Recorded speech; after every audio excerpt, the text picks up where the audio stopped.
Greetings and welcome to another edition of the Pedalshift Project. The Pedalshift Project is a series of conversations, thoughts, and experiments around the bike touring lifestyle.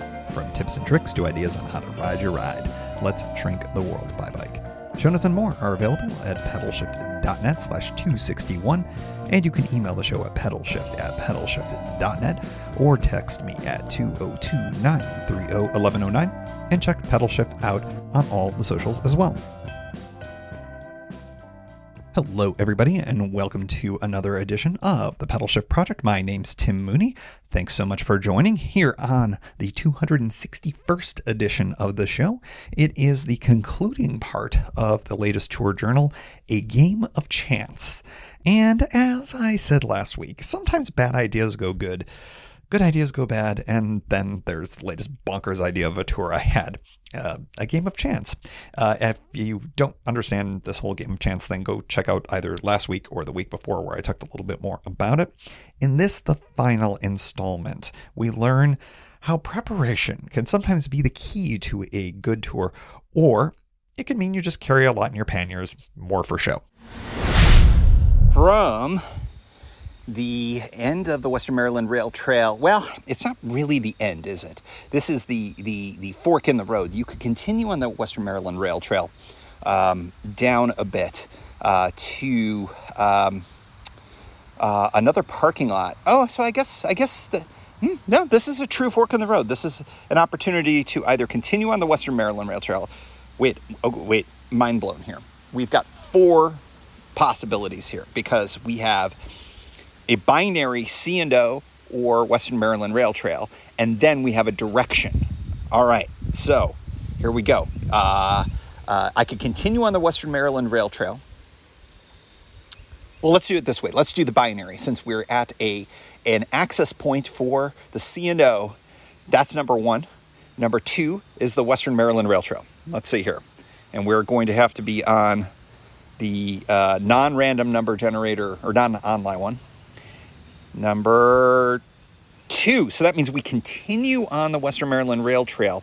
There will be another binary choice down in a little bit, if memory serves. So that means we'll be on the C&O at that point. So we're going to continue on the Western Maryland Rail Trail, and then I have to remember this. Yeah, that's right. I can continue all the way down to Bill's place, basically. So, okay, yes, we will continue down there, and then we were going to be getting onto the C&O. Why don't we, while we're sitting here taking a break, since I know at that point, well, no, I don't. I could be turning around, so that could be a three-way random number generator. Okay, all right.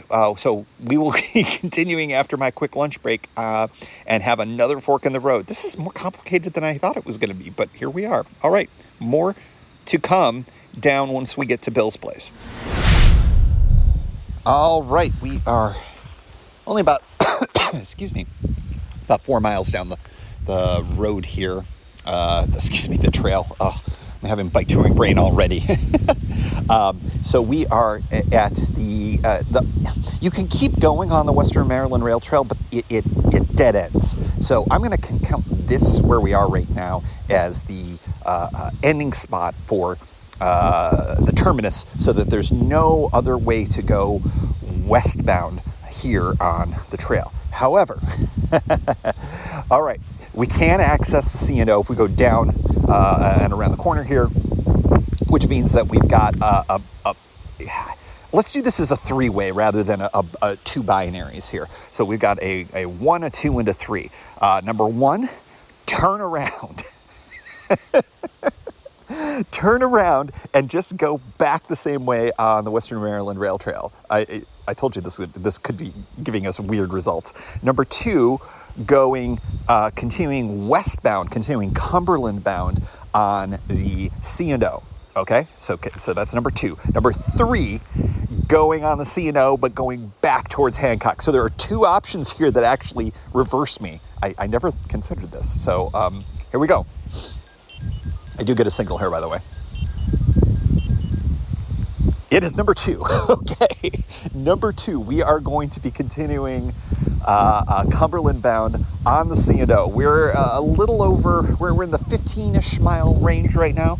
So what we're going to be doing once I get back on the C&O it is, I will be determining whether or not I'll be continuing or turning around in increments. So it's either going to be at mile increments or they're going to be at campsite increments. And that's going to be starting around the mile marker 20 or so. When I say mile marker 20, I'm saying, well, we'll figure this out. We're going to start getting into binaries about stopping. We'll be considering stopping at around the 40 mile marks. We're going to be doing constant go the same direction, turn around at major interphases starting after probably about mile marker 20 or my mile marker 20 or so. This will all make sense later. But we're continuing towards Cumberland. We're also going to start considering whether or not I'm going to be camping or stopping at around the 40 mile mark. I think I've already said this. Again, I have bike touring brain. Let's just keep going. We're going to go down on the C&O. We're going to keep going towards Cumberland. Off we go. All right, we are on the C&O. And we are going to continue for a little bit while. A couple of things of note. It's windy. That's fine. Also, the trail conditions are pretty good. Wet for sure. And also, some puddling. Not sure if you can hear that, but I would say better than I expected. So that's all good. The next fork in the road appears to be one of the campsites. So I think that we're getting to the point where we're coming up to the 20 mile point in my ride. So I think that I'm going to start doing some more back and forth since I'm on a more linear part of this at 10 mile marker increments. There are opportunities for me to flip the script and to not continue in the same direction. Now, I've been lucky, quote unquote, that we've been going in the same direction for a little while, but that's how this thing goes. Who knows what direction I'll end up be going in. But I think that there's a campsite coming up at about mile marker 144, which is about 20 miles into my trip. So that's when I will be making another roll of the dice here on the Game of Chance Tour. Devil's Alley Hiker Biker Campsite. Here, about 144. Hold on, let me check that out. I should know this because I have a thing. Mile marker 144.5. Hancock was about mile marker 124, give or take, back there. Even though I was on the Western Maryland Rail Trail, it's roughly 20-minute trail miles. So we are at a good point to, first of all, I forgot to celebrate the fact that the Green Goblin is now officially christened on two brand new trails, the Western Maryland Rail Trail and now the C&O, which is kind of exciting. Trail conditions are great. Actually, I'm going to call them somewhat great. Very quiet here on the trail. I did see some folks I forgot to mention back in Hancock. They were DC bound and they were, I think, at the C&O bike shop, staying there in the little what would you call it? The bunkhouse or the bunk area. They clearly were waiting out the rain, and I think that was the right choice for them because it was pretty steady earlier today, and you could definitely see it here on the trail. But it's been relatively dry. I cooled down enough that I'm wearing my jacket again. I should probably mention that. But again, it's still humid enough. I got the pit zips open and whatnot. Okay, so here we have another more manufactured fork in the road. Whereas before it was all, hey, there's trails and whatever. I'm going to start doing some manufactured ones. And it is a binary. It is continue towards Cumberland or turn around. Continue towards Cumberland, number one. Number two, turn around and go back towards DC. So here we go. Okay. For the first time ever, I am not going to be continuing in the same direction. I am going to be turning around and going back on the C&O the way I just came. Okay, that's how this goes. So the rules now are going to be, I am going to continue until there's another natural fork of the road, or will I do this at every campsite? Maybe I'll do this, I don't know. Yeah, forks in the roads and campsites. Yes. Okay. So off we go, going back towards Washington D.C. bound, back towards Hancock. Okay. On the C&O. Away we go. All right, we are back here on the C&O just before the turnoff to Bill's place. Up in I always forget the name of this town. Is this Little Orleans? Little Orleans. Yes. So we're there. So we are at another natural fork in the road. So the opportunities here are either to continue on the C&O or get on the Western Maryland Rail Trail, or I guess turn around on the C&O. Wait a second. Okay, yeah. So there's number one, continue towards DC on the C&O, the direction I've been going. Number two, I gotta get this right. Number two would be turn back around on the C&O. And number three would be to take the Western Maryland Rail Trail towards Hancock. So 2 out of the 3 options here have me going back towards Hancock. Oh, God. And one turns me back around to, for the 3rd time today, do this same 4-mile section of the C&O. Okay, here we go. I'm staying on the C&O, and I'm going back towards Hancock. Okay, well, this is good in the sense that I have not done this section of the C&O yet. Okay, yes. So I'm retracing, just so you understand from the mapping perspective here, I'm retracing my route back towards Hancock. So I'm going to be retracing some of my route, but on a different trail. So I'm on the C&O, which, by the way, the bike is handling really nicely. These are slightly thinner tires than on my other touring bike, on the other Safari.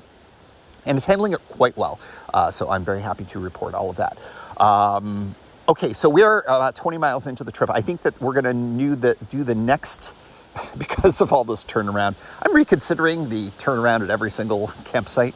Sorry to change the rules here, because now that there's tons of campsites between here and Hancock, I could be going back and forth forever. So I think what we're going to do is we're going to do this again in about, well, what would that be? Because now we're about 30 miles in. Okay, yeah, so I guess in Hancock, we're around the 40-mile mark, give or take. Yes. So we're at the 40-mile mark there, essentially. Yes. Then what we will do then is we're going to start doing the do I stay or do I go kind of a thing. So starting at the 40-mile mark. So I will probably report to you in the next 10 miles or so. But if I'm back in Hancock, that's when I start making determinations about whether or not I'm going to camp or hotel. So I got camping options. I got hotel options. And shit, I got my car too. Okay. This is starting to get funny. Okay, I'm going to get going. And I'll report again on this trail because I'm going to be passing by maybe some signs because, oh, by the way, I've been passing all these signs and they've all been no's. So I have not interrupted the podcast for that. So we've got sign reading possibilities up ahead, binary choices. And we've also got 10 miles of cycling before I make some of these final decisions. Okay, this is a bananas tour. I hope you're following this because I'm really literally making this up as I go along. Okay, more to come. Wrapping up a quick break here at Capon Junction. I can speak. Bike touring brain. It's for real, yo. Just had a quick, bit of water and quick bathroom break. This is one of the campsites that has, I don't know how else to describe it, but the even old school porta potties. I don't know how to describe them. They're not the kind of typical kind of like green ones that are made of the same type of plastic. These look a little more permanent almost. They look like they're made of fiberglass. It's just interesting because I wonder how they differ. How do they service these differently perhaps? I have no idea, but I just noticed them when I noticed them. There are only a handful of them on the trail. But here it is, Capon Junction, hiker-biker campsite. Okay, I am, as promised, I'm not going to do a turnaround thing here. Or we're going to continue until about 40 miles in, which is basically going to be in Hancock. Actually, you know where I'm going to do it? I think I'm going to do it. There is another hiker-biker. So I'm going to reverse my reversal. There's the last hiker-biker before you hit Hancock. That seems to be a good place to make the call because there's going to be a call about camping. There's going to be a call about continuing. There's going to be all sorts of things. It's a nexus point if you're an MCU fan, a Marvel Cinematic Universe fan. No? Nobody? Okay, never mind. Off we go. Quick break at Leopard's Mill, hiker-biker campsite. The trail is definitely degrading a little bit. It's very wet. I just went through a puddle and my feet are soaked. So there's that to deal with. But, that's the C&O in the fall. Very bittersweet moment here. This is a campsite that I would take Belle to. She should have been here with me right now, unfortunately. So, just taking a quick moment. It's a beautiful view of the river here. And, she always loved the tent. And it's just too bad that she wasn't able to be here with me right now for this. So we are under 10 miles. Well, no, quite a bit less. There's White Rock hiker-biker campsite is in 3.4 miles, according to the sign. That is where I am going to do my next fork in the road. And this is going to be one of a few possibilities. We will talk about all of those possibilities when we get there because we'll be past the 40-mile mark, which is when I will start considering ending the day possibly. So we will have more from White Rock in, well, for you, just a minute or a second or a whoosh. We're not at the campground yet, but we are by a sign. You remember how I mentioned earlier about the cement mill? Well, I probably didn't say it was a cement mill, but it's a cement mill, and I know why. I'm before a sign, and guess what? It pinged that you are going to hear this one. Round Top Cement Mill. Across the canal bed are the remains of the once prosperous Round Top Cement Mill. The abundance of high calcium limestone drew cement manufacturers to this area in 1838. A useful material, limestone can be cut into building blocks or burned and ground for use in fertilizer or natural cement. The 8 kilns across from you, 1, 2, 3, 4, 5, 6, 7, 8. Well, I see 9, but okay, 8, could produce 48 tons of burnt lime per day. The Round Top Cement Company provided cement for the construction of the Washington Monument, the U.S. Capitol building, and much of the masonry along the western end of the canal.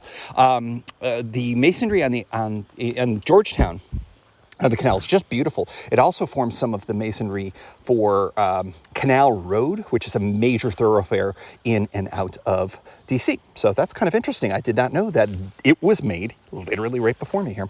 The sign continues. The Round Top Cement Company struggled to stay profitable in spite of the ease of shipping and the high quality of its natural cement, or as my girlfriend would say, cement, I think, Oklahoma. Fires in 1848, 1897, and 1903 burned the mill to the ground. Even more devastating than fire was the introduction and manufacturing of Portland cement in the United States in the late 19th century. Portland cement. Interesting.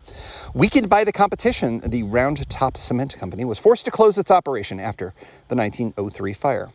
Fascinating. I don't think I've ever read that fully through. But yeah, it is very cool to know that major things where I live were literally came from the ground right here. And were kind of cooked and everything here too. Really cool. All right. We are getting close to the 40-mile mark and some of the determination of should I stay or should I go, and which directions. Lodging / camping / whatever options. We're gonna know a little bit more in a moment. All right, White Rock hiker-biker campsite. This is about mile marker 126.5 if memory serves. We are also getting late enough in the day that I think I'm going to have to close off some of the continue possibilities, just because if camping is what's happening, I gotta make sure I have light to camp. We are after 5 o'clock. I should check the time. Yeah, we're about 5:15 right now. So just in case some of the options, the go further options pop up, which are plentiful, I do need to make sure that I am able to have campsite. So Option number 1 in our random chance. And do I have a signal? I have a signal, it appears. Let me just confirm that. All right, so I have a signal, and I am going to use the random chance generator rather than the app for this one. So option number 1, White Rock Hiker Biker Campsite. I end my day right here around 40 miles in. Option number 2, stay at the C&O bike shop. I believe they are open until 6 o'clock. If memory serves, I can stay at the bunkhouse, which I've never done. That's option number 2. Option number 3, get in my car and go back to my cabin. I didn't think that was going to be an option today. I thought I would be like a lot further away than where I started. Random chance indeed. Option number 4, continue. I think I've got enough time in my day to continue to Little Pool, which is 6 miles away. That'd get me there. Yeah, I would have enough time. I think beyond that, I think that I would have issues. So 1, White Rock, 2, C&O bikes, 3, car and drive home. Okay. And number 4, Little Pool. I suppose I could put in 5, turn around and go back to Leopard's Mill, but I think 4 options is plenty. So, okay, random number generator. Here we go.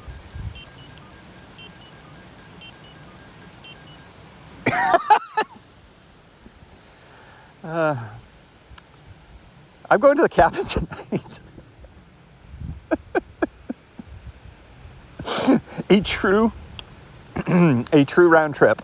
I am going to go back to my car and drive back to the cabin. I believe I've got beer, so that's good because I forgot to get beer for this trip. So, all right. What a weird day 1.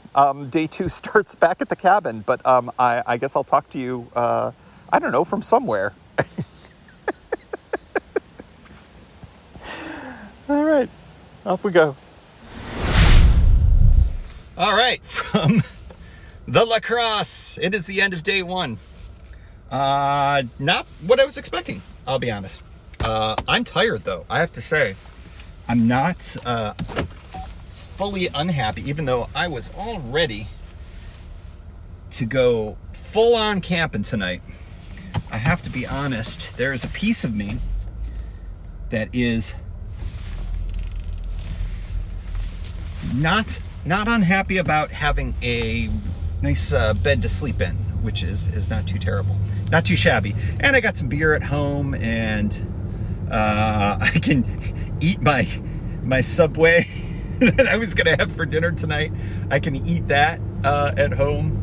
So, I mean, it all kind of worked out, It's just a little weird to have a tour sort of have a loop as a part of day 1, but hey, that was what Game of Chance, Tour Day Chance, was all about. So join us tomorrow, next week, I should say. Join us next week for the thrilling continuation of a Game of Chance Day 2.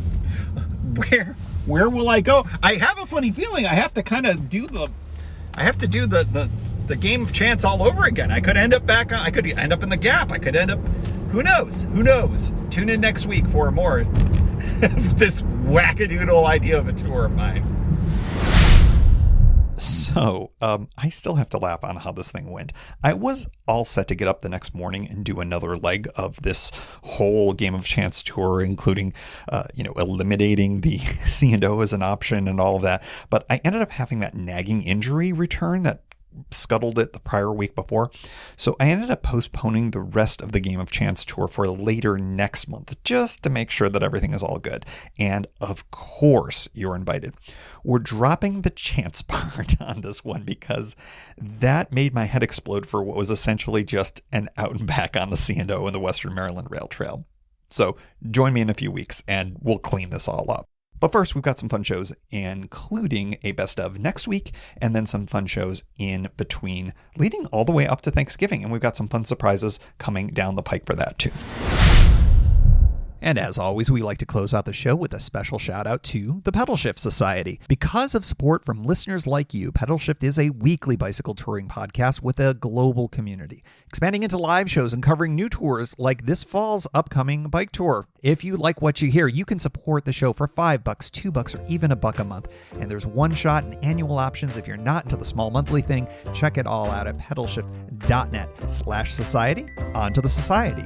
Kimberly Wilson, Caleb Jenkinson, Cameron Lean, Andrew McGregor, Michael Hart, Keith Nagel, Brock Dittus, Thomas Skadow, Marco Lowe, Terrence Manson, Harry Telgadas, Chris Barron, Mark Van Ram, Brad Hipwell, Mr. T, Nathan Poulton, Stephen Dickerson, Vince LaGreco, Cody Florchinger, Tom Beninati, Greg Braithwaite, Sandy Pizzio, Jeff Muster, Seth Pollock, Joseph Quinn, Drew Porter, Byron Patterson, Joachim Robber, Ray Jackson, Jeff Fry, Kenny Mikey, Lisa Hart, John Dengler, Steve Hankel, Miguel Quinones, Alejandro Aviles Reyes, Keith Spangler, Greg Towner, Jody Zeranin, Lucas Barwick, Michael Baker, Brian Bechtal, Reinhard Biggle, Greg Middlemiss, Connie Moore, William Gothman, Brian Benton, Joan Churchill, Mike Bender, Rick Weinberg, Billy Crafton, Gary Matushak, Greg Latoile Lopez, James Sloan, Jonathan Dillard, John Funk, Ronald Paroli, Dave Roll, Brian Hafner, Misha LeBlanc, Ari Messenger, David Grotke, Todd Grossbeck, Wally Estrella, Sue Reinert, John Lico, Stephen Granada, Philip Mueller, Robert Lackey, Dominic Carroll, Jackie McCullough, John Hickman, Carl Presseau, David Neves, Patty Louise, Terry Fitzgerald, Peter Steinmetz, Timothy Fitzpatrick, Michael Azuski, Hank O'Donnell, David Zanoni, David Weil, Matthew Sponsell, Chad Reno, Spartan Dale, Carolyn Ferguson, Peggy Littlefield, Lauren Allensmith, Eric Burns, Thomas Pearl, Darren McKibben, Richard Stewart, and Dave Fletcher. And thanks also to all past and anonymous folks for helping make this show happen.